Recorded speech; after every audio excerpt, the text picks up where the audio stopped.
오늘은 출애굽기 27장에 나오는 세 가지 내용, 성막들에 놓여지는 제단, 그리고 성막을 이스라엘 진영과 구분시키는 울타리, 그리고 성소에 있는 등잔대의 등불을 어떻게 관리할 것인가에 대한 내용, 이 세 가지 내용을 함께 살펴보려고 합니다.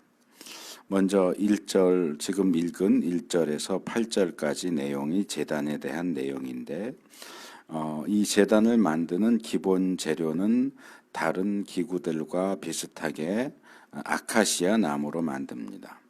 아카시아 나무로 길이와 너비가 똑같이 5자, 5안마 또는 5규빗, 그래서 센티미터로 환산하면 2m 28, 2m 30 정도 되는 네모 정사각형의 단을 만들고, 높이는 석자 3안마, 그래서 1.368m니까 1m 조금 넘는 거죠. 그러니까 높이는 그렇게 높지 않지만 이 가로와 세로는 그래도 꽤 큰 2m가 넘는 그런 큰 네모난 상자 같은 것을 만듭니다. 보내드린 첫 번째 그림을 참조하시면 되겠습니다. 그리고 이 제단 위쪽 네 귀퉁이에는 뿔, 이게 꼭 무슨 이렇게 뾰족한 모습은 아니지만 어쨌든 뿔을 연상시키는 그런 모양을 하나씩, 모두 4개씩 만들어서 붙이고, 이 전체 제단을 하나로 연결하고 그것을 노쇠로 입힙니다.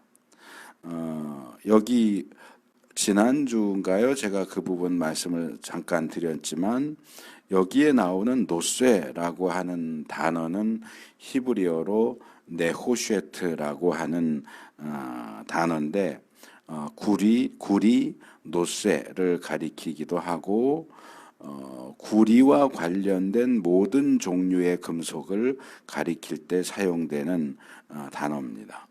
그래서 이 첫 번째 그림도 조금 황토색으로 돼 있고, 두 번째 그림은 좀 금색에 가깝게 돼 있고, 세 번째 그림은 우리가 보통 구리라고 생각하는 그런 색깔로 되어 있는데, 인터넷에 올라와 있는 번제단 그림을 찾아보면 거의 대부분이 이런 색깔입니다. 금색, 밝은 노란색, 금색이거나 아니면 조금 붉은색 계통의 구리 색깔로 되어 있는데, 이 구리 색깔 금속은 조금 더 자세하게 들어가서 말하면 황동입니다. 그러니까 황색깔 구리죠. 황동. 그래서 아마 이 번제단이나 또는 물두멍도 이 노쇠로 만드는데, 이 노쇠가 황동이라고 생각하기 때문에 금색에 가깝게 또는 이렇게 조금 붉은빛 나는 구리색으로 묘사를 하고 있고, 그것 이외의 색깔로 묘사되어 있는 것은 제가 한글로도 그림을 검색해서 찾아보고 영어로도 검색해서 찾아봤는데 하나도 찾을 수가 없었어요. 다 이런 색깔로 해놨는데, 이 황동은 구리에다가 아연을 섞은 합금입니다. 구리 합금인데 구리 플러스 아연 합금이 황동이고, 이 색깔 나는 황동이고, 구리 합금 가운데는 이것 외에도 구리에다가 주석을 섞은 청동도 있고, 그리고 구리에다가 니켈을 섞은 백동도 있습니다. 우리가 사용하는 100원짜리, 500원짜리가 그게 백동입니다. 그래서 이 히브리어 네호쉐트는 황동이든 청동이든 백동이든 어느 것이든지 다 해당할 수 있는 그런 단어인데, 문제는 역사적으로 청동이 가장 먼저 사용이 됐습니다. 아브라함 시대 때부터 청동이 사용됐고, 황동은 왕정 시대에 비로소 사용되기 시작했다는 거예요. 백동은 그거보다 훨씬 이후입니다. BC 3세기. 그러니까 300년, 200년, 300년 그때쯤 사용되기 시작합니다. 그렇기 때문에 모세 시대에 사용한 구리는 황동일 수가 없어요. 시대적으로 안 맞아요. 모세 시대에 사용한 노쇠는 청동입니다. 그 당시에는 황동이 없었다는 얘기예요. 그렇기 때문에 아까 말씀드린 것처럼 이 번제단을 묘사한 이 모든 그림이나 샘플이 제시하는 색깔은 다 틀린 겁니다. 그래서 제가 제대로 된 청동 빛깔로 돼 있는 그림을 좀 찾고 싶어서 한참을 찾았는데 없어요.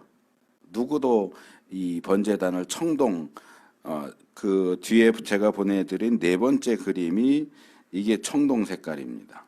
이집트에서 발굴된 이건 실제 사진이고요. 아피스라고 하는 신, 송아지 모양의 신. 이게 잘 보시면 나중에 금송아지 때도 또 말씀드릴 텐데, 다른 어떤 송아지상과 특징적으로 다른 게 있다면 이 뿔 사이에 이렇게 태양 같은 동그란 원반이 있다는 거. 이건 아피스상이에요. 팔레스틴이나 다른 곳에서 발견되는 송아지상 가운데는 이렇게 뿔 사이에 원이 있는 상이 없어요. 그래서 어떤 그림이든 뿔 사이에 원이 있는 그림으로 묘사된 송아지상은 이집트 사람들이 믿는 아피스 신을 묘사해 놓은, 송아지 모양을 한 아피스 신을 묘사해 놓은 상이다. 그렇게 생각을 하시면 됩니다. 그래서 이집트 사람들이 청동으로, 그 당시에 있던 청동으로 만들어 놓은 아피스상이 이 네 번째 그림인데, 이 색깔이 청동 색깔이에요. 청록색이에요. 근데 모세가 만든 번제단도 역시 이 색깔이 맞는 건데, 어느 그림을 찾아봐도 번제단을 이 색깔로 묘사해 놓은 게 하나도 없어요.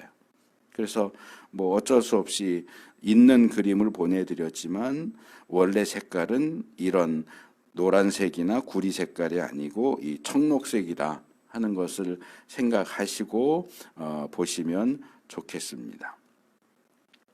그리고 이 제단에는 각종 제물을 태우기 때문에 이 제물이 다 타서 재가 돼서 떨어져 내리고 하기 때문에 제단의 불과 또 제물과 또 타고 남은 재를 처리하기 위한 여러 종류의 부속품들이 필요합니다. 그래서 만들어진 게 재를 담는 통, 재를 이렇게 긁어 모아서 통에 담아서 진 바깥에 갖다 버려야 되기 때문에 그걸 손으로 들고 다닐 수는 없잖아요. 그러니까 재를 담는 통, 또 재를 이렇게 뜰 수 있는 부삽, 또 대야, 또 고기를 이렇게 뒤적뒤적 할 수 있도록 하는 고기 갈고리, 또 불을 옮길 수 있는 그릇, 이런 것들도 역시 노쇠로, 청동으로 만듭니다. 그래서 제가 보내드린 번제단 네 번째 그림, 아피스상 바로 밑에 있는 그림 보면 이거는 가로 세로 모양은 아마 2m 좀 넘으니까 이 정도가 맞을, 사람 크기하고 비교하면 맞을 것 같은데 높이가 1m 2, 1m 3 정도 되는데 이 높이가 상당히 높게 돼 있어요. 이 정도 높지 않아요. 그래서 높이는 좀 잘못 나와 있고, 그다음에 이 옆에 뭔가를 계속 이렇게 기대 놓고 옆에 내려놓은 것들이 있잖아요. 이렇게 갈고리처럼 생긴 거, 숟가락처럼 생긴 거, 이게 아마도 이 제단 부속품을 묘사해 놓은 것 같아요. 그래서 아마 이 포크처럼 생긴 게 고기를 어떻게 할 수 있는 고기 갈고리라고 묘사해 놓은 것 같고, 숟가락처럼 생긴 게 부삽이라고 하는 거를 묘사해 놓은 것 같고, 그 다음에 뭐 대야나 뭐 재를 담는 통, 뭐 불 옮기는 그릇 같은 것들을 묘사해 놓은 것 같아요. 그런데 이제 그림을 이렇게 그려놓긴 했는데 제 생각에는 실제로 이렇게 제단에다가 부속품들을 이렇게 기대 놓지는 않았을 것 같아요. 옆에 따로 놨지 이렇게 제단에다 기대 놓고 하지는 않았을 것 같은데, 이 그림을 그린 사람은 아마 뭐 이렇게 같이 보여준다는 생각에서 이렇게 해놓은 것 같은데 조금 그 부분은 좀 아닐 것 같다라는 생각이 들고, 그 다음에 이 제단에 있어서 중요한 부위 중에 하나가 석쇠입니다. 그물 모양의 석쇠인데 레위기 1장 7절과 8절을 보면 실제로 이 제단에서 어떻게 제물을 불살라 바치는지 그거에 대한 자세한 설명이 나옵니다. 거기 보면 먼저 제단 위에 불을 피우고 그 불 위에 장작을 지피고 제단에서 불타는 장작 위에 제물을 진열해서 올린다. 이렇게 되어 있어요. 그러니까 제단 위에 불을 피우고 불 위에 장작을, 여기 이제 장작을 지핀다라고 했는데 그러니까 불타도록 장작을 놓는다는 얘기이긴 하지만 또 그 장작 위에 제물을 진열한다 그랬잖아요. 이 진열한다라는 표현이 굉장히 중요한 표현이에요. 근데 장작도 그렇고 제물도 그렇고 그냥 막 올려놓는 게 아니고 진열해요. 여기 진열한다고 번역된다는 것은 번역된 이 단어는 아라크라고 하는 단어인데 줄 맞춰서 세운다 그런 뜻이에요. 그러니까 뭐 예를 들어서 우리가 뭐 바베큐 같은 거 해 먹으면 고기 큰 거 덩어리 놓고 이렇게 잘라서 줄 맞춰 놓잖아요. 뭐 딱딱 맞춰 놓는 건 아니지만 아무렇게나 막 놓지는 않잖아요. 이렇게 딱딱 맞춰 놔야 뒤집을 때도 제대로 뒤집고 그렇게 할 수 있으니까 줄 맞춰 놓듯이 장작도 이제 성경에는 나오지 않지만 유대 민족들의 그 내려오는 전승에 보면 거긴 좀 더 자세한 내용들이 나와요.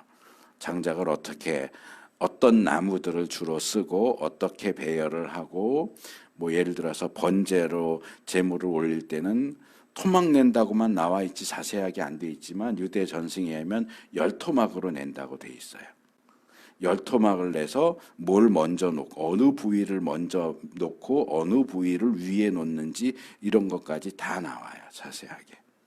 그래서 이것을 줄 세워서 군인들 이렇게 줄 서 있듯이 그렇게 배열해 놓는 겁니다. 그래서 하나님 앞에 바치는 제물 바치는 일에 있어서도 아무렇게나 하지 않아요. 질서정연하게 장작도 줄 맞춰서 배열해 놓고 제물도 줄 맞춰서 배열해서 그렇게 보기 좋게 배열하고 잘 탈 수 있도록 그렇게 배려해서 그렇게 하나님 앞에 정성스럽게 정갈하게 질서 있게 그렇게 제물을 바치는 모습을 볼 수 있습니다. 그런데 이미 이 구절에서 말씀을 드렸지만 제단 위에 불 위에 장작, 장작 위에 제물 이렇게 돼 있잖아요. 그런데 이 불과 장작과 제물을 제단 위라고 했는데 제단 어디에 놓을까요? 여기 제단 위라고 돼 있지 않느냐? 예, 제단 위는 맞아요. 그런데 제단 위 어디일까요? 자, 제가 처음에 말씀드렸죠. 이 번제단은 아카시아 나무로 가로 세로 2.28m에 높이 1.368m로 네모나게 정사각형 상자처럼 만들었다. 근데 문제는 이 제단은 위에 뚜껑도 없고 밑에 뚜껑도 없어요. 그러니까 옆면만 있는 네모 이건 상자라고 말하기도 뭐하고 뭔가 뚜껑도 있고 밑에가 있어야 상자인데, 그러니까 언약궤는 위에 뚜껑을 따로 만들기 때문에 나무 뚜껑이 없잖아요. 금으로 만든 속죄판을 뚜껑으로 쓰지만 밑에는 막혀 있어요. 그러니까 그 돌판을 집어넣을 수 있죠. 이제 분향단은 아직 설명을 안 했지만 분향단 같은 경우는 밑에도 막혀 있고 위에도 막혀 있어요. 그래서 위에 막혀 있는 그 위에다가 향로 같은 걸 놓고 이제 거기서 분향을 할 수 있게 돼 있는데 제단은 밑에도 뚫려 있고 위에도 뚫려 있어요. 그래서 제단 위에라고 말하지만 그 뚫려 있는 제단 위에다 만약에 불이든지 장작이든지 제물을 놓으면 그냥 땅바닥으로 떨어지게 돼 있다고요. 그래서 나오게 되는 게 그물 모양의 석쇠입니다. 그게 6번째, 7번째 그림이에요. 제가 2개를 석쇠와 관련된 그림을 2개 보내드렸는데 이 석쇠를 재단 중간쯤까지 오도록 중간에 고정을 시켜 놓기 때문에 이 석쇠 위에 불이라고 했지만 아마 숯 같은 걸 거예요. 숯 같은 것을 잘 밑으로 떨어지지 않게, 그러니까 큰 숯 같은 거 아니면 뭔가 얇은 판 같은 걸 댈 수도 있고 그물을 조금 촘촘하게 해서 뭐 받쳤을 수도 있고 뭐 거기에 대한 자세한 건 안 나오니까 어쨌든 제일 바닥에 불이 붙어 있는 숯을 놓고 그러니까 석쇠 위에 숯을 놓고 숯 위에 장작을 놓고 재물을 놓고 이렇게 해서 그것이 탈 수 있도록 하는 거죠.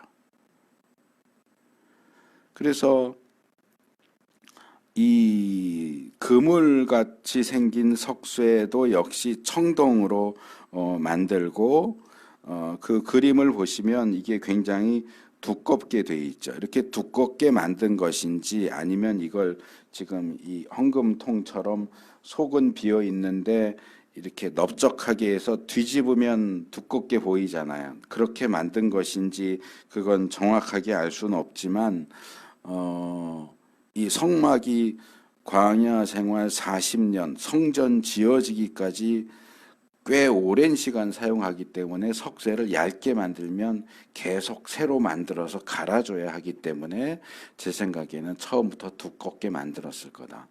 예를 들어서 소를 잡아서 번제를 드린다 그러면 10토막을 내도 소 한 마리를 다 거기다 올려놓는 건데 석쇠가 얇아서는 그걸 버틸 수가 없죠. 불에다가 장작에다 재물까지 다 올려놓으면. 그러니까 두껍게 만들었을 거고요. 이 두껍게 만든 이 석쇠 네 모퉁이에 노쇠 고리를 만들어 붙입니다.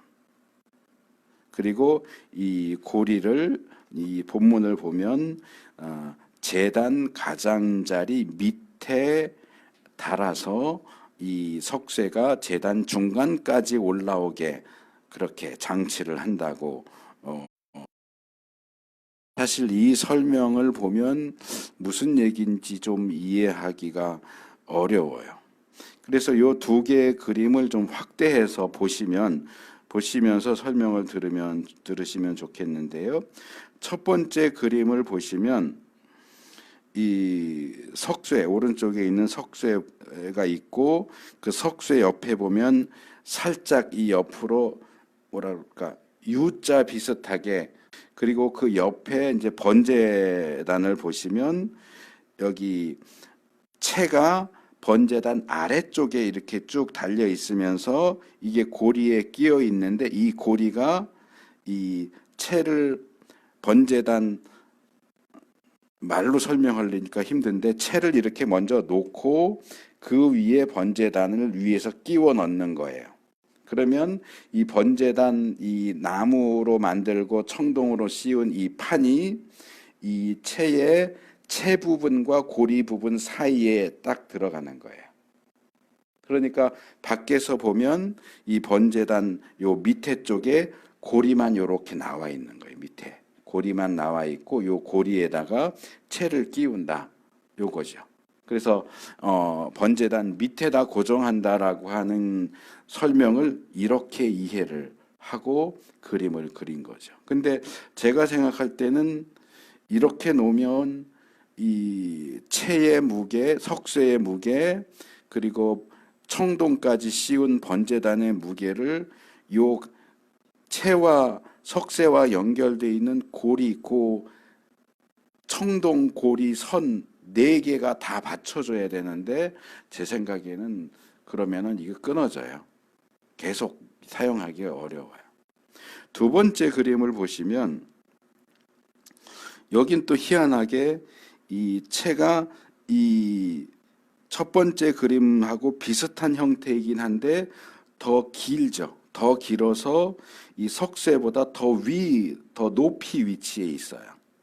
그러니까 얘는 이렇게 밑에 끼우는 게 뭐 여기는 끼워져 있는 모양은 나오지 않았으니까 설명이 어려운데 어쨌든 석쇠보다 더 높게 고리가 올라와 있게 돼 있고 거기에 채를 끼워 놨는데 우리가 그냥 일반적으로 생각할 때는 뭐 채를 왜 석쇠에다 끼우냐? 채는 번제단에다가 끼우지. 첫 번째 그림처럼 번제단에 끼운 것처럼 그리는 게 맞지. 왜 여기 석쇠에다가 채를 끼운 모양을 그려놨냐? 이상하다. 이거 틀렸다. 저도 처음엔 그렇게 생각을 했는데 이제 제작에 대한 내용에는 나오지 않는데 나중에 이제 그러니까 제작 명령에는 나오지 않아요. 오늘 본문에는 나오지 않는데 나중에 실제로 이 번제단 제작에 대해서 다루고 있는 출애굽기 38장에 가면 38장 특별히 5절에 보면 놋 그물의 네 모퉁이에 채를 끼우는 데 쓸 고리 4개를 부어 만들었다. 그러니까 이 고리가 채를 끼우는 데 사용되는 고리다라고 되어 있기 때문에 아마도 이 첫 번째 그림은 출애굽기 27장만 보고 그린 그림이고 이 두 번째 그림은 출애굽기 38장을 보고 그린 그림인 것 같아요. 이 석쇠에 있는 고리에 채를 끼우도록 만들었다라고 하는 내용을 보고 이 고리를 그리고 거기에 채를 끼운 것처럼 생각하고 그렇게 그림을 그렸을 텐데 실제로는 이렇게 석쇠에다 직접 채를 끼우지는 않아요. 그래서 성경 본문에는 나오지 않지만 제가 이거 가지고 고민을 한참을 했어요. 이걸 도대체 어떻게 이 석쇠를 도대체 어떻게 번제단에 고정을 했을까? 첫 번째 그림처럼 밑에서 이렇게 올라와서 고정을 했을까? 아니면 중간 어디에다가 후크 같은 걸 만들어서 거기에 끼웠을까? 근데 이 고리에다가 결국 채를 끼운다고 설명하는 걸 보면 이 고리가 번제단 옆으로 나와 있어야 돼요. 그러니까 나와 있으려면 두 가지 방법밖에 없어요. 첫 번째 그림처럼 이렇게 채 놓고 번제단을 위에서 이렇게 끼워 가지고 번제단 밑에 바깥으로 해서 채가 이렇게 올라와 있는데 거기에다가 껴야 되는데 아까 말씀드린 것처럼 그러면 이 그 고리가 있는 청동 뭐라 그래야 될까? 철사 같은 그 줄 네 귀퉁이에 있는 4개의 줄이 이 전체 무게를 견디기는 불가능했을 거라고 보고요. 그래서 제가 나름대로 생각한 것은 아마도 번제단 옆에 구멍을 뚫지 않았을까. 번제단 옆에 구멍을 뚫어서 이게 굉장히 빡빡하게 들어갔을 텐데 들어가서 이 고리가 번제단 중간쯤에 그 뚫린 구멍으로 고리가 나오는 거예요. 그러면 석쇠도 번제단 중간에 고정이 그대로 꽉 끼워서 고정이 되고 그 나와 있는 고리에다가는 채를 끼우면 되니까 그러면은 석쇠도 번제단에 잘 고정이 되고 그 고리에다 채를 끼워서 번제단을 들었을 때 그리고 이 채의 경우는 번제단 옆에 끼운다고 돼 있으니까 저는 첫째 그림처럼 밑에 쪽보다는 중간 정도일 거라고 생각을 하는데 그러니까 이 중간쯤에 구멍을 뚫어서 고리가 나오면서 그 고리가 거기 구멍에 끼워져서 석쇠도 고정되고 거기에 채를 끼울 수 있게 그렇게 만들었겠다. 그러니까 이것은 뭐 100% 그렇다라고 말할 수는 없고 성경이 그 부분을 자세하게 설명하지는 않으니까 근데 제 생각에는 그게 맞는 것 같아요. 그래서 이제 겉에서 보면 중간쯤에 있는 고리가 마치 이 번제단 옆에 고리를 박아서 거기에 채를 끼운 것처럼 보이지만 사실은 번제단 그 아카시아 나무로 만든 판에다가 고리를 끼운 게 아니고 석쇠에 부착해 놓은 고리를 번제단 판에 구멍을 뚫어서 이렇게 나오도록 만들고 거기에 채를 끼워서 여기는 없지만 그 위에 두 번째 그림 정도 보면은 요 정도 위치일 것 같아요. 두 번째 그림에 보는 것처럼 요런 식으로 이제 채의 위치가 요 정도쯤 돼서 끼워졌지 않을까라고 생각을 합니다. 그래서 채에 대한 내용까지 같이 그냥 말씀을 드렸는데 이 채도 역시 언약궤나 다른 기구들 마찬가지로 아카시아 나무로 기본적으로 봉을 만들고 여기 있는 것들은 금을 입히지 않고 청동을 입히기 때문에 이 채도 역시 청동으로 입혀서 사용을 합니다.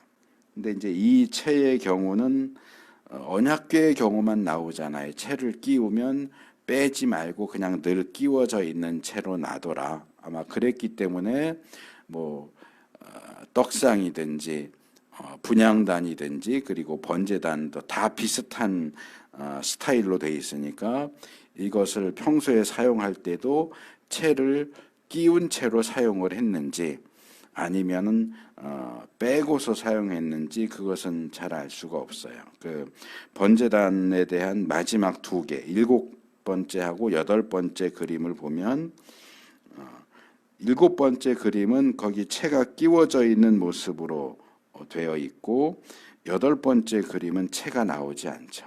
채를 빼고서 쓰는 걸로 되어 있는데 제 생각에는 7번째 그림이 맞을 것 같아요. 여기도 뭐 따로 빼라 껴라라는 내용은 나오지 않지만 언약궤의 예를 생각해 보면 이것을 뭐 빼서 다른 데 놨다가 분실될 수도 있고 이러니까 그냥 끼워 놓은 상태에서 계속 사용을 했을 거다라고 생각을 합니다. 그리고 이제 제단 이 7번째, 8번째 그림을 보시면 좀 생소하게 느껴질 수도 있어요. 왜냐하면 그 번제단 부속품 그림 같이 있었던 그 4번째 그림을 보시면 여기는 번제단이 그냥 땅바닥에 놓여져 있죠. 이 그림에는 번제단이 그냥 땅바닥에 그냥 놓여져 있는데 7번째, 8번째 그림을 보시면 뭔가 경사로 같은 걸로 이렇게 돼 있고 그 중간에 마치 아궁이처럼 이 재를 모으고 이렇게 긁어낼 수 있는 옛날 우리 연탄 아궁이 생각하시면 비슷하죠. 그런 어떤 통로 같은 게 만들어져 있고 번제단은 조금 더 높게 배치되어 있는 것을 볼 수 있습니다. 그래서 이게 번제단이 그냥 바닥에 놓고 쓴 게 아니고 이렇게 경사로 같은 걸 만들어서 썼을까라는 생각을 할 수도 있는데 출애굽기 20장 26절에 보면 제단에 층계를 만들면 안 된다라는 내용이 나와요. 제단에 층계를 만들지 말라는 얘기는 제사장이 제단에서 어떤 일을 하기 위해서는 올라가야 한다는 얘기예요. 올라가야 되는데 올라가야 된다는 얘기는 번제단이 지면보다는 높이 위치에 있다는 얘기고요. 지면보다 높이 위치에 있는데 이 경사로가 아니고 경사로 대신 계단을 만들지 말라는 얘기예요. 그러면 또 출애굽기 28장 43절에도 제단 쪽으로 올라간다라는 표현이 있기 때문에 제단은 분명히 지면보다는 높게 위치되어 있었을 것이고 계단이 아닌 경사로로 생각하면 이 7번째나 8번째 그림처럼 되어 있었을 가능성이 높다. 물론 이 경사로가 어떤 모습이었을지는 알 수 없어요. 그냥 에어컨을 키세요. 어떤 모양이었을지는 알 수 없어요. 7번째 모양일지 8번째 모양일지 뭐 그 외에도 찾아보시면 다양한 모양들이 나오는데 그것에 대해서는 전혀 모양에 대한 언급이 나오지 않기 때문에 뭐 뭐 어느 것이든지 상관은 없지만 어쨌든 이렇게 조금 밑에부터 높여 있고 또 경사로가 있고 이런 식으로 생각하시면 되고, 재의 문제도 마찬가지예요. 번제단은 24시간 내내 거기서 제물을 태우는데 거기서 나오는 재의 양도 상당히 많았을 텐데, 번제단을 그냥 땅바닥에 놓으면 그 재를 어떻게 꺼내요? 재 청소할 때마다 석쇠를 번제단에서 분리시켜야 되고, 그걸 이렇게 위에서 들여다보면서 긁어내야 되고 다 떠내야 되고, 그러든지 아니면 제단을 들어서 옆으로 치운 다음에 거기 있던 걸 다 치우고 다시 원래 제자리에 놓든가 이래야 되는데 너무 번거로워요. 그래서 아마 재의 처리를 위해서도 이런 식의 경사로와 밑에 뚫려 있는 부분을 통해서 이 재들을 다 처리할 수 있도록 이런 식으로 이 경사로를 만들고 번제단은 그 위에 올려 놓았을 것이다. 그리고 하나만 더 말씀드리면, 그 인터넷에 올라와 있는 번제단 그림을 보면 대부분 이 번제단을 굉장히 얇은 널판 찌 같은 거 이렇게 이어서 만든 것처럼 굉장히 얇게 묘사를 하고 있어요. 그 위에 첫 번째부터 다섯 번째 그림 쭉 보시면 번제단의 이 판 자체가 굉장히 얇게 되어 있는데 제 생각엔 그렇지 않았을 것 같아요. 아무리 청동을 입혔다고 해도 계속 거기 불을 태우면 그 안에 있는 나무가 타버리죠. 열을 받는데. 얇게 만들면 타서 다 부스러져요. 그렇기 때문에 아마 청동도 꽤 두껍게 입혔을 것이고 나무도 꽤 두껍게 만들었을 것이다. 그래서 제가 그것을 염두에 두고 그림들을 쭉 찾아봤는데 이 일곱 번째 그림이 그나마 가장 두껍게 두껍게 만들었는데 이것도 마음에 안 들어요. 이것도 좀 얇아요. 다른 것에 비하면 조금 두껍지만 이거보다는 조금 이 일곱 번째 그림보다는 한 2배 정도는 더 두께가 있도록 그렇게 만들지 않았을까. 그래야 안에 기본 틀로 만들어 놓은 그 나무 틀이 남아있지. 좀 열을 받고 조금 누르스름하게 그렇게 되더라도 이게 재가 돼가지고 부서져 내리지 않도록 하려면 지금 이 그림들보다는 훨씬 두껍게 만들지 않았을까. 그래서 번제단에 대한 건 요 정도 말씀을 드리고, 뭐 제단에서 뭐 하는지 그런 건 일반적으로 다 알려져 있으니까 제가 따로 말씀을 드리지는 않겠습니다. 두 번째로 울타리입니다. 9절에서 19절. 성막은 성소와 지성소로만 되어 있는 게 아니고 이 오늘 살펴보고 있는 이 제단과 그리고 다음에 살펴볼 물두멍도 놓고 해야 되는 제단 뜰도 있죠. 제단 뜰에는 사실 번제단하고 물두멍 외에는 뭐 다른 것이 없었을 것 같아요. 무슨 나중에 제가 말씀드리겠지만 테이블 몇 개가 있었을 가능성이 있지만 대부분은 그냥 맨바닥이죠. 맨바닥인데 성막으로 들어가서 오른쪽 북쪽은 제물로 바칠 짐승을 잡는 도살하는 장소고, 아마도 반대편인 남쪽이 제사장들이 성막에서 자기들에게 주어진 몫을 먹어야 하는 장소. 그래서 아마 그쪽에 설명은 안 나오지만 작은 테이블 같은 게 서서 먹을 수 있는 그런 테이블 같은 게 몇 개 있지 않았을까. 나중에 이제 해당되는 부분이 나올 때 제가 설명을 드릴 거예요. 그래도 어쨌든 이 뜰이 넓게 있기 때문에 이 성막 뜰과 그 성막 바깥쪽에 진을 치고 있는 이스라엘 진을 구분하기 위해, 여기서부터 성막이다 하는 것을 구분하기 위해서 울타리를 칩니다. 그래서 이 울타리에 대한 부분도 조금 복잡하기는 하는데, 이 울타리는 기본적으로 가는 실로 짠 모시 휘장. 그러니까 성소 지성소에는 제일 안쪽에 덮는 천 또는 휘장으로 쓰는 천은 4가지 색깔 실을 짜서 만든 천이라고 그랬잖아요. 흰색의 모시실, 청색실, 자주색실, 홍색실 이렇게 해서 하는데, 이 바깥 울타리는 사색실이 아니고 한 가지만 써요. 모시실, 흰색의 모시실로만 천을 길게 짜서 그것을 동서남북을 다 이렇게 치도록 되어 있습니다. 그리고 이 천이 그냥 서 있는 게 아니니까 천이 울타리 역할을 할 수 있도록 그것을 고정시켜주는 기둥도 쭉 세웁니다. 기둥도 동서남북으로 쭉 세우고 그 기둥에다가 고정해서 이 모시실로 만든 휘장을 울타리로 치게 됩니다.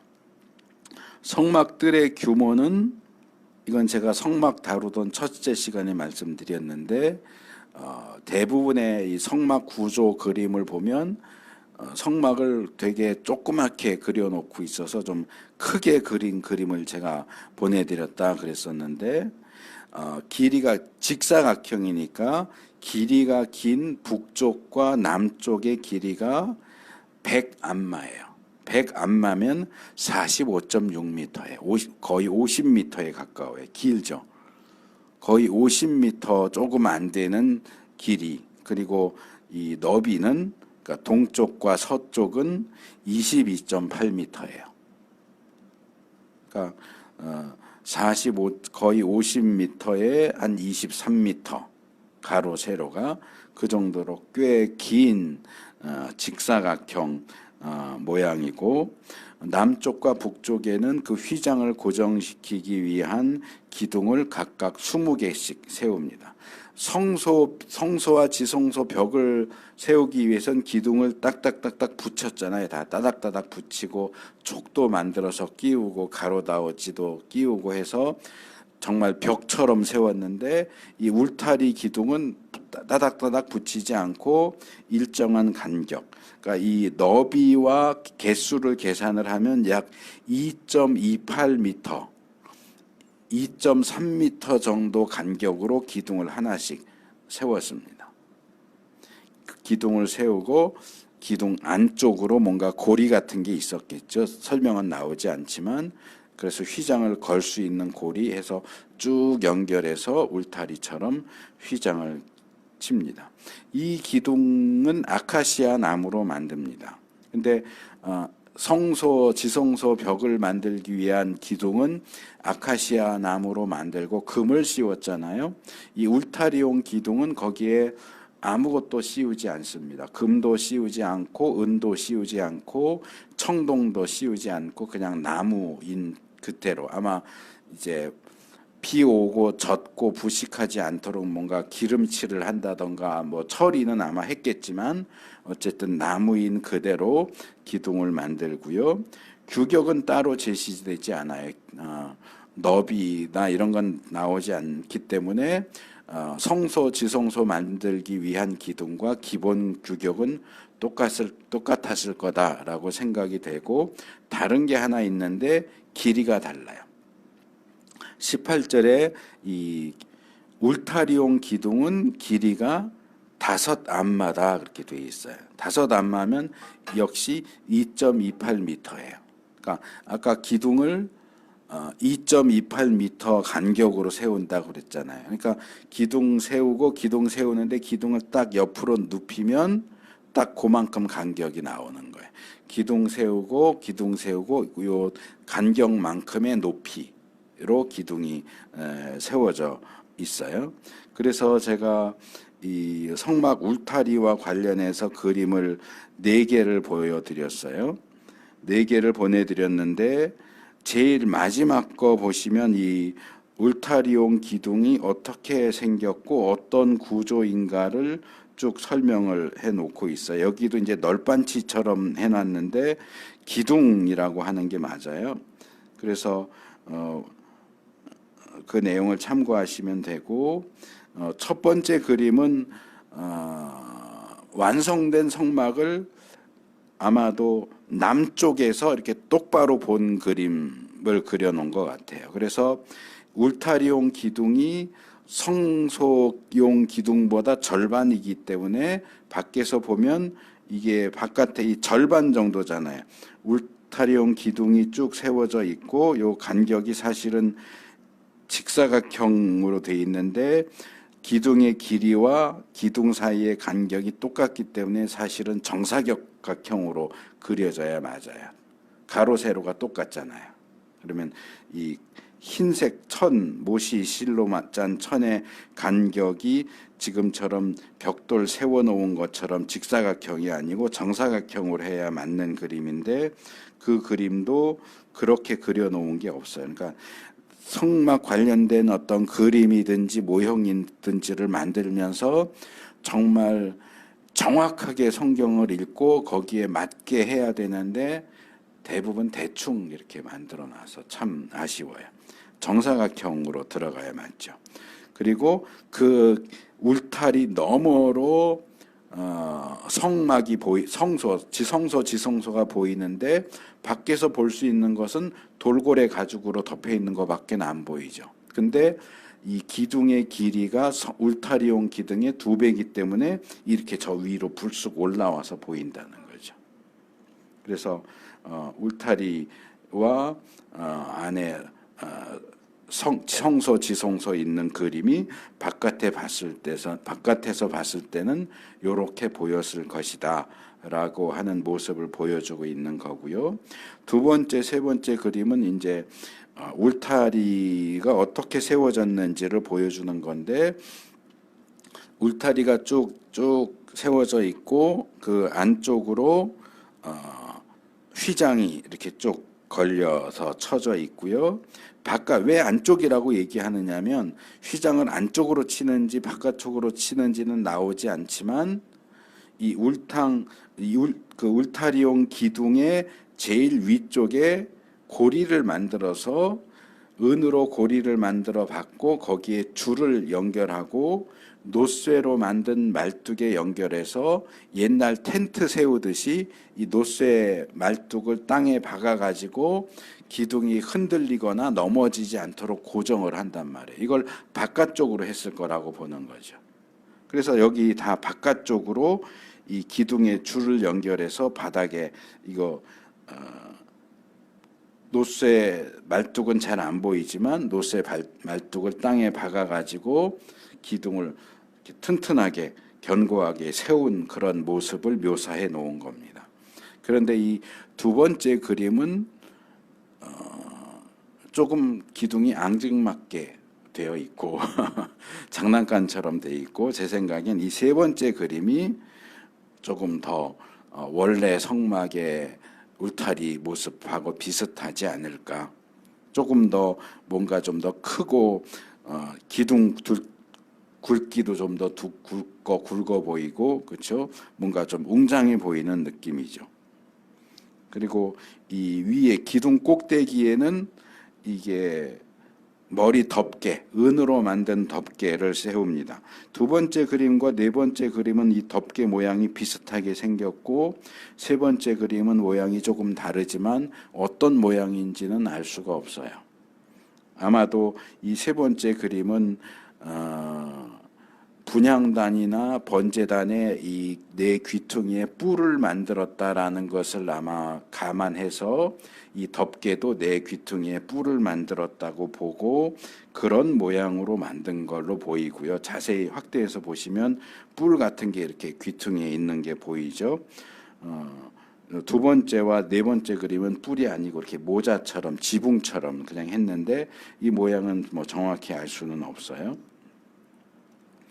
어쨌든 그렇게 해서 기둥을 세우고 고정하고 그러니까 휘장은 안쪽에다가 쭉 쳐야 되는데 안쪽 밖에는 쭉 연결해서 칠 수 있는 자리가 없으니까 안쪽에 하는 거죠.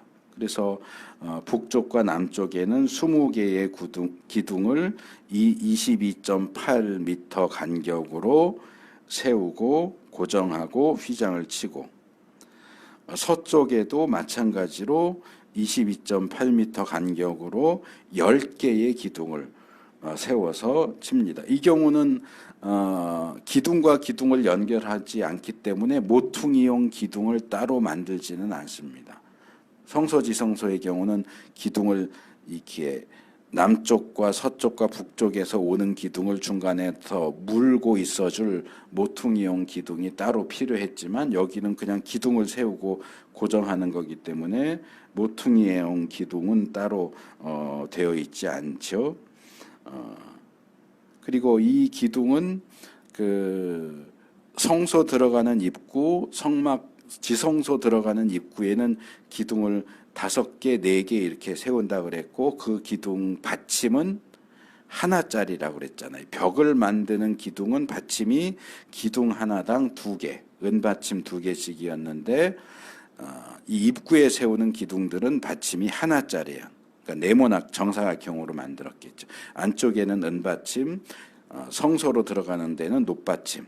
근데 여기 울타리용 기둥도 하나짜리 받침, 노수로 만든 하나짜리 받침을 세우고 이게 바깥에 나올수록 이 금속 재료가 덜 비싼 거 그리고 대신 더 튼튼한 걸 사용하고 안으로 들어갈수록 비싸고 귀한 걸 사용하고 있는 거 볼 수 있습니다. 그리고 아까 말씀드린 대로 여기 26장, 27장에는 이 나오지 않는데 나중에 36장, 38장에는 이 기둥에 기둥 머리 덮개를 씌운다 하는 내용이 나와요. 그러니까 이 성소, 지성소 벽을 만드는 그 기둥 그리고 그 가건물 안에 세우는 지성소로 들어가는 입구에 세우는 기둥은 기둥머리 덮개를 만들지 않습니다. 왜냐하면 그건 천으로 덮을 거니까요. 천으로 덮을 거기 때문에 거기에 뭔가 여기 있는 것처럼 뾰족하게 기둥머리를 만들면 천이 찢어지겠죠. 덮는 천이 찢어지니까 거기는 그냥 있는 그대로 평평하게 해서 천을 덮기 쉽게 만들고 천이 덮여지지 않는 성소로 들어가는 입구에 있는 기둥과 울타리용 기둥은 다 기둥머리 덮개를 은으로 만들어서 씌웁니다. 그리고 서쪽은 그냥 벽이니까 남쪽이나 북쪽하고 똑같이 만들지만 개수만 반으로 줄었고요. 근데 동쪽은 정문이잖아요. 그러니까 정문이 있기 때문에 서쪽하고는 다르게 합니다. 그래서 여기도 기둥이 10개가 사용되고 이 너비가 22.8m라고 하는 것은 똑같아요. 22.8m가 제가 헷갈린 것 같은데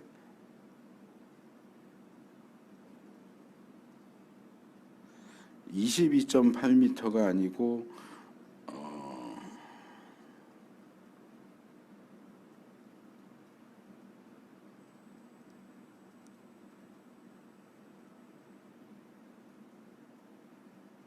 뭔가를 제가 헷갈린 것 같은데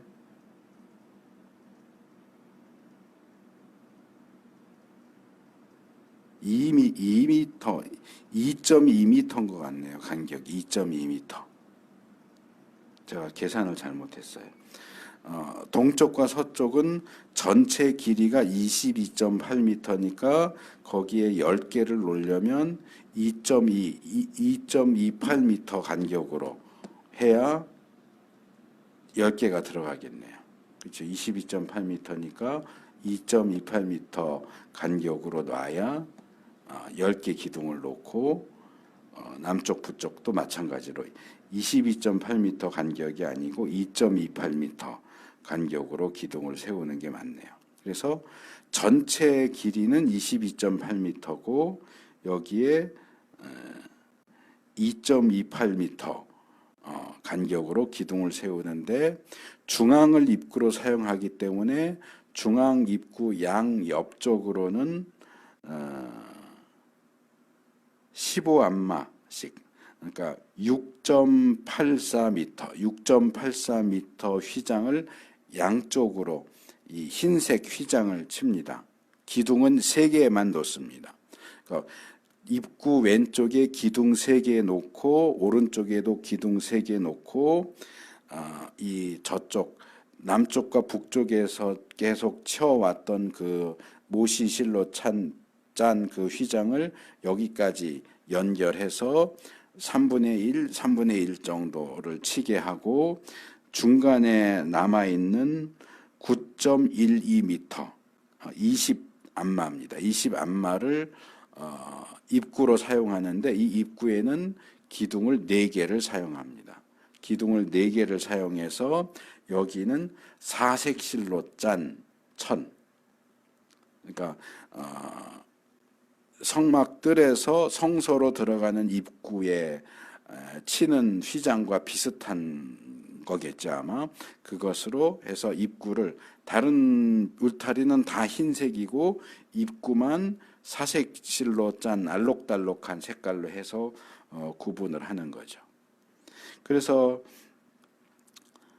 양 옆에 3개, 3개 해서 6개, 중간에 4개 해서 이 동쪽에도 10개의 기둥이 사용되는데, 제가 이 성막 문 또는 성막 입구에 대한 그림을 3개를 보내드렸는데, 이건 뭐 다 나오는 그 동쪽이, 첫 번째 그림은 동쪽이 다 나오죠. 근데 이제 두 번째나 세 번째는 동쪽이 다 나오지 않는데, 요걸 자세히 보시면요, 이 그림들이 다 잘못됐어요. 왜냐하면 기둥이 10개여야 되는데 다 11개예요. 그러니까 양쪽 옆에 3개고 가운데 기둥이 4개여야 되는데 가운데 기둥을 다 5개로 해놨어요. 그래서 총 11개, 쉬어보시면 11개. 저도 여러 차례 쉬어봤어요. 그러니까 10개의 기둥이어야 맞는데 왜 가운데를 5개를 해놨는지 몰라요. 다 보시면 이 입구 중간에다가 기둥을 하나 세웠으니까 양옆으로 똑같이 세우면 5개가 될 수밖에 없어요. 중간에 하나, 양옆으로 2개씩 하니까 5개를 세웠는데 성경에서는 중앙을 위한 기둥은 4개라고 돼 있단 말이에요. 이 개수도 막 맘대로 바꿔서 이렇게 해놓고 보시면 3개의 그림이 다 무늬가 다르게 나오죠. 근데 어떤 무늬인지 우리는 알 수는 없어요. 그냥 사색천으로 짜라고 돼 있지 거기 어떤 무늬를 수놓아라라고 되어 있지 않기 때문에, 그래서 이런 부분에 있어서도 이제 저도 지금 하면서 착오를 해서 이 기둥과 기둥 간의 간격이 22.8m라고 그랬는데 2.28m가 맞아요. 저도 실수를 했는데 2.28m니까 당연히 그 가운데 있는 천은 직사각형 모형으로 보여질 수밖에 없죠. 정사각형이 아니고, 그렇죠?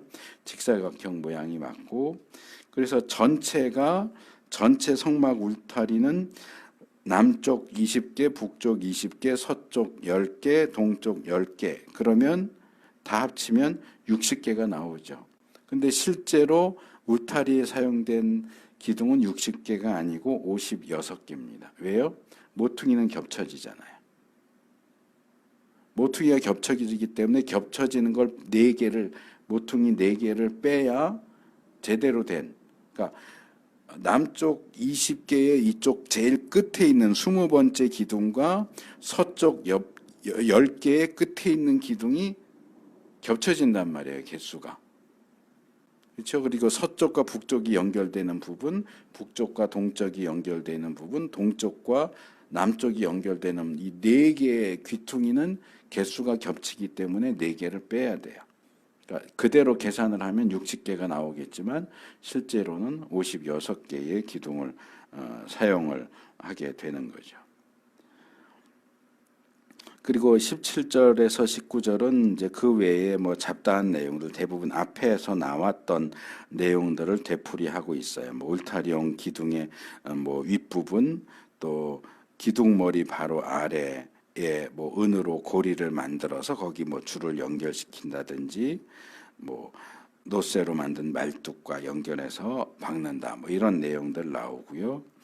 그 다음에 이런 내용들을 이렇게 전반적으로 보면 우리가 지성소와 언약궤부터 해서 점점 밖으로 나왔잖아요. 성막 제일 안쪽에 있는 지성소, 제일 안쪽에 있는 언약궤, 그거 조금 바깥에 있는 성소, 성소에 있는 기구들, 그리고 성막들, 그리고 이 성막과 이스라엘 진영을 구분하는 울타리, 이렇게 했는데, 이 내용을 보면 각각 위치에 따라서 사용되고 있는 물품과 재료가 약간씩 달라지고 있어요. 예를 들어서 지성소 입구에 세우는 기둥은 은 받침에 금 갈고리를 사용하지만 성소 앞에 세우는 기둥은 놋 받침에 은 갈고리를 사용해요. 기본 모양은 똑같은데 재료가 달라져요. 은에서 놋으로, 금에서 은으로, 이게 등급이 계속 금, 은, 동, 뭐 메달하고 똑같잖아요. 금, 은, 동인데 제일 안쪽은 금, 중간은 은, 바깥은 동, 이런 식으로 계속 차이가 나오고요.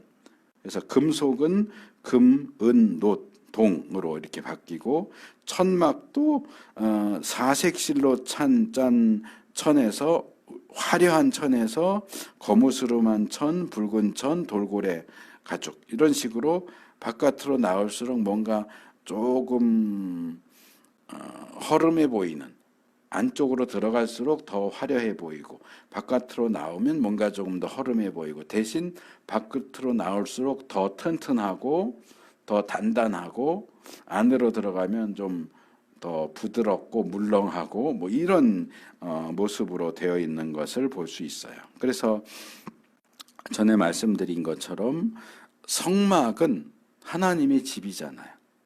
그러니까 우리가 살고 있는 이 세상에서 하나님의 집으로 간다라고 생각을 해보세요. 그럼 어떻게 가요? 물론 하나님 나라가 물리적으로 이렇게 뭐 우주 바깥에 있는 건 아니에요. 그래서 뭐 이 땅에서 이 공기가 있는 공중으로 공기가 없는 우주, 그래서 우주를 넘어가면 하나님이 있다 이렇게 하진 않지만, 보통 우리가 하나님은 하늘에 계시다 이렇게 얘기를 하잖아요. 하나님 나라, 하늘 나라 그러잖아요. 그렇기 때문에 일반적으로 말할 때 이 땅에 살고 있는 우리가 하나님이 계시는 곳으로 가려면 바깥으로 계속 나가야 돼요. 지상에서 공중으로 우주로 해서 구약 시대에는 하나님이 북쪽에 북쪽 하늘에 계시다고 보통 그렇게 알려져 있어요.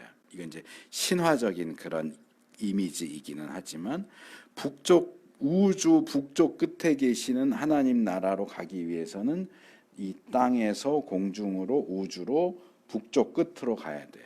근데 성막은 그것을 역전시켰어요. 뒤집어 놓은 거예요.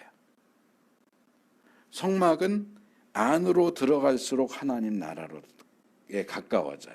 일반적으로는 밖으로 나가야 하나님 나라에 가까워지는데, 성막은 안으로 들어갈수록 하나님 나라에 가까워지고, 그래서 바깥에 나올수록 인간 세상에 있는 것들과 비슷하고, 안으로 들어갈수록 하나님 나라에 비슷하게 더 귀한 금속, 더 귀한 귀금속, 또 더 비싼 재료, 더 좋은 것을 사용을 합니다.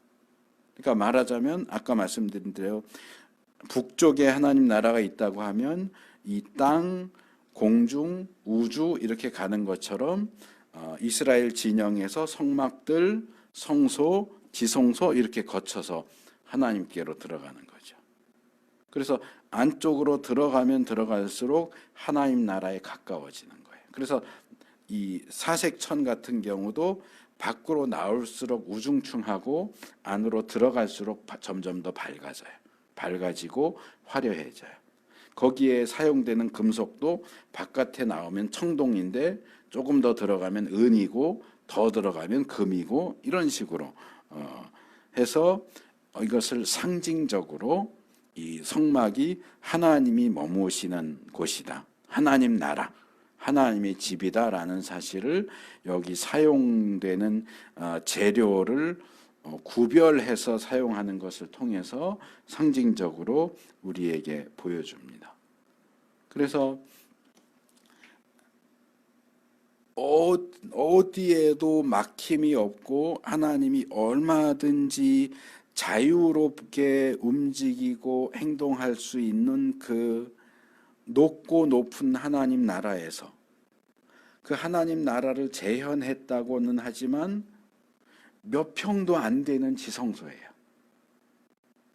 그 하나님이 정말 좁은, 인간들이 뭐 사색천으로 꾸미고 금으로 꾸미고 뭘로 꾸미고 했다고 해봐야 정말 몇 평 안 되는 그 지성소에 하나님의 백성과 함께 하기 위해서 그 낮고 천한 곳에 오신다는 것만으로도 이 성막의 존재는 얼마나 대단한 하나님의 은혜인가 하는 것을 보여주는 거예요. 우리가 보통 성탄절 때 그런 메시지 많이 듣잖아요. 찬송가에도 그런 거 나오고, 높고 귀한 천성, 저 영광스러운 천성 떠나서 낮고 천한 이 땅에 오신 주님. 근데 이 성막이 그걸 미리 보여주고 있어요. 말로 형용할 수 없는 그 하나님 나라를 정말 축소해서 무한대로 묘사될 수 있는 하나님의 나라를 손가락으로 꼽을 수 있는 정도의 몇 개도 되지 않는 그걸로 꾸며놓은 그 정말 학고방 같은 뭐 금으로 만든 집 이래봤자 하나님 나라의 비교가 되겠어요. 성막이 천막인데 그것도 정식 건물도 아니고 가건물에 껌껌한 거기에 하나님이 거하려고 내려오셨다는 거예요.